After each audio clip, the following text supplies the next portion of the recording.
ঈদ ঘিরে আনন্দ নেই জুলাই গণঅভ্যুত্থানে শহীদ পরিবারগুলোয়। এখনও স্বজন হারানোর শোক কাটিয়ে উঠতে পারেনি পরিবারের সদস্যরা, ফিরতে পারেনি স্বাভাবিক জীবনেও। ঈদ তাদের জন্য আর আগের মতো উৎসব নয়, বরং বেদনার আরেক নাম। এই ঈদে জামা জুতো অ্যাক্সেসরিজের ডিসকাউন্ট।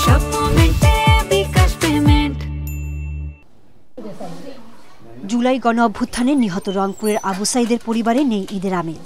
৮ মাসেও কাটেনি ছেলে হারানোর বেদনা। অনেক আশা নিয়েই রংপুর বেগম রোকেয়া বিশ্ববিদ্যালয়ে ভর্তি হয়েছিলেন।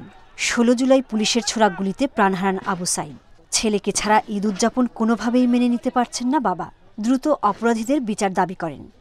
১৮-১৯ জন আসামি, এখন তো কাকই আইনের আওতায় আনা হয়নি। জুলাই গণঅভ্যুত্থানে কক্সবাজারের শহীদ ওয়াসিম আকরামের পরিবারে নেই ঈদের আনন্দ। লক্ষ্মীপুরে ভালো নেই শহীদ পরিবারগুলো। একমাত্র উপার্জনকারী ব্যক্তিকে হারিয়ে এখন দিশেহারা এসব পরিবার। তখন তো বাবা আমার বলতো, আম্মু তুমি আমার টাকা দাও, আমি জামা কাপড় কিনবো, কিন্তু এইটা আমরা কিভাবে কাটাবো, বাবা যে আমার কাছে নেই। সরকারি হিসেবে জুলাই অভ্যুত্থানে প্রাণ হারান নরসিংদী জেলার কমপক্ষে ২২ জন। ঈদের স্মৃতি মনে করে শোকে কাতর পরিবারের লোকজন। কিসের ঈদ আমাদের সংসারে ভাই বোনের কোনো মন ভালো আছে?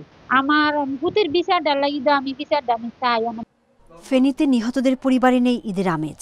আদরের সন্তানকে হারিয়ে হতাশায় দিন পার করছে স্বজন ও পরিবার।